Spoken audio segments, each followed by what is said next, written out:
હોળી અને ધૂળેટી ગુજરાતના પ્રસિદ્ધ તહેવાર છે. ગુજરાતમાં હોળી અને ધૂળેટી ખૂબ જ આનંદ અને ઉત્સાહથી મનાવવામાં આવે છે. હોળી રંગો અને ભક્તિના તહેવાર તરીકે ઓળખાય છે, જ્યારે ધૂળેટી પર એકબીજા પર રંગો ઉડાડી આનંદ માણાય છે. હોળી અગ્નિનું પૂજન અને ભક્તિનો તહેવાર છે.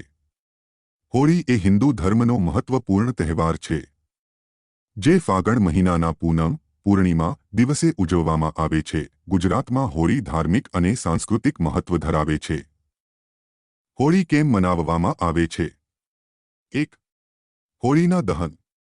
હોળી પર્વની શરૂઆત હોળીના દહનથી થાય છે, જેમાં લાકડા અને ઈંધણ એકઠું કરીને અગ્નિ પ્રગટાવવામાં આવે છે. ધાર્મિક માન્યતા અનુસાર પ્રહલાદને બચાવવા અને દાનવી હોળિકાના વિનાશની યાદમાં આ વિધિ યોજાય છે. ગામોમાં અને શહેરોમાં લોકો અગ્નિની પરિક્રમા કરે છે અને ધાન, નારિયેળ, તલ અને મીઠાઈઓ અર્પિત કરીને શુભ કાર્યની પ્રાર્થના કરે છે.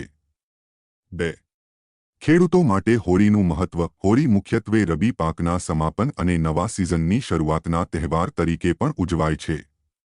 ખેડૂતો માટે આ તહેવાર સુખાકારી અને સારા પાક માટે પ્રાર્થના કરવાનો સમય છે. 3. ભક્તિ અને લોકગીતો.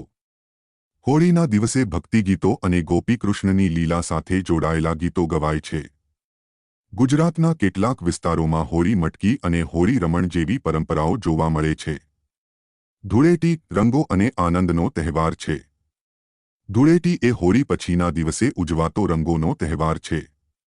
આ દિવસે લોકો એકબીજાને રંગો લગાડી ખુશી અને સ્નેહની લાગણી વ્યક્ત કરે છે. ધૂળેટી કેમ મનાવવામાં આવે છે? 1. રંગોની રમતમાં એકતા. ધૂળેટી એ ભેદભાવ ભૂલી જવાની અને સૌને સમાન પ્રેમ અને સન્માન આપવાની પરંપરા છે. મિત્રો, કુટુંબ અને આખા ગામ શહેરના લોકો આ તહેવારમાં જોડાય છે. 2. કચ્છ અને સૌરાષ્ટ્રમાં વિશેષ ઉજવણી. કચ્છ અને સૌરાષ્ટ્રના કેટલાક વિસ્તારોમાં હોળી ઉત્સવ મેળા યોજાય છે, જ્યાં નૃત્ય, ગીતો અને વિવિધ પરંપરાગત રમતો યોજાય છે. દ્વારકા અને ગીર સોમનાથ ખાતે કૃષ્ણ સાથે જોડાયેલી રાજવી હોળી વિશેષ હોય છે, જ્યાં રાજવી પરિવારો પણ ભાગ લે છે. 3. ગુજરાતની વિશિષ્ટ પરંપરાઓ.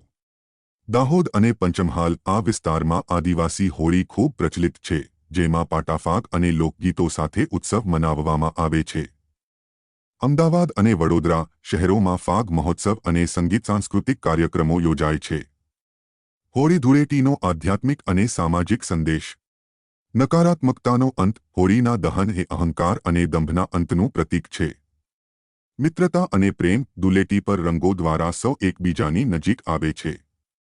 વસંતઋતુની શરૂઆત. હોળી વસંતનું આગમન સૂચવે છે, જે પ્રકૃતિમાં નવી ઉર્જા અને આનંદ લાવે છે. હોળી અને ધૂળેટી માત્ર તહેવારો નહીં, પણ જીવનમાં ઉલ્લાસ અને એકતાનું પ્રતીક છે.